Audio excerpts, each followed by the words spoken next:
इस वक्त हम आपको बलूचिस्तान के मनाजर दिखा रहे हैं। ये दाना सर जहाँ पे बलूचिस्तान की गुंडा पुलिस जो है, जो इस वक्त जो दहशत गर्दों को रोक तो नहीं सकती लेकिन पीटीआई कारकुनों को रोक रही है।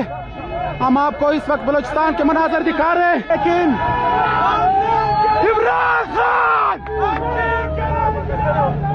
इस वक्त सालार खान काकड़ और असफंजार खान काकड़ की क़यादत में काफिले रुकावट अबूर करके आ रही है।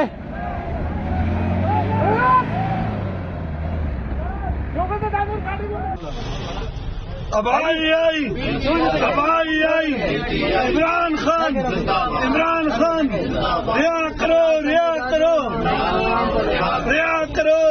करो जी नाजरीन, जैसा कि आप देख रहे हैं कि इस वक्त पूरे मुल्क को ब्लॉक कर दिया गया है हुकूमत की तरफ से। जगह जगह पर यहाँ कंटेनर खड़े किए गए हैं और जो पीटीआई के कारकुनान हैं उनको गिरफ्तार करने का सिलसिला तो 2 दिन पहले से शुरू हो चुका था। और इस वक्त जो पीटीआई के कारकुनान हैं वो कफन पहनकर इस्लामाबाद की तरफ गामजन है। और इस्लामाबाद के जो पीटीआई के कारकुन हैं उनका भी यही है कि वो 24 नवंबर को कफन पहनकर यहाँ पर आएंगे और जो कोई उनको गोली मारना चाहे वो गोली सीने पर खाएंगे।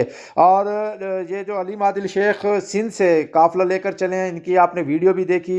ये यहाँ पर नारेबाजी करते हुए वो आगे आने की कोशिश कर रहे हैं, लेकिन जगह जगह उनको मज़ामत का सामना है। और ऐसे ही नाजरीन आप देखिए, बलूचिस्तान से, ये बलूचिस्तान है और बलूचिस्तान से सालार खान काकड़ की सरबराही में वहाँ से ये काफिला चला था। और ये काफिला पुलिस से बचता हुआ, देखें यहाँ पुलिस के साथ इनकी हाथापाई भी हो रही है, ये देखें, और नारेबाजी भी चल रही है।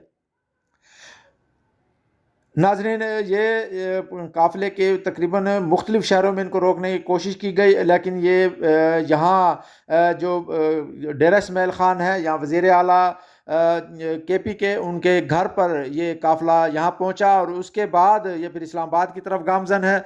ये भी कफन पोश, इनके बहुत से साथियों ने कफन पहने हुए हैं। और केपी के से तो ऑलरेडी नाजरीन बड़ा एक काफ़िला चलने की इतलात हैं और उन्होंने 1122 जो एम्बुलेंसेस हैं वो भी अपने साथ ली हुई है। और ये इस वक्त इस्लामाबाद को चारों अतराफ से घेरा हुआ है। यहाँ रेंजर, एफसी, पुलिस और दीगर 2 जो सूबे हैं, सूबा सिंध और सूबा पंजाब से भी बड़े पैमाने पर जो फोर्सेस हैं उनको यहाँ बुलाया गया है। और हज़ारों के करीब फोर्सेस यहाँ पर मुख्तलिफ जो रास्ते हैं वहाँ पर तैनात किया गया है उनको। और इस वक्त इस्लामाबाद मुकम्मल सील है और किसी को भी दाखिले की इजाज़त नहीं दी जा रही है। और नाजरीन, ये 24 तारीख को एक बड़ा यहाँ पर उम्मीद है कि एक जो पीटीआई के कारकुनान है वो पहुँचने की कोशिश करेंगे।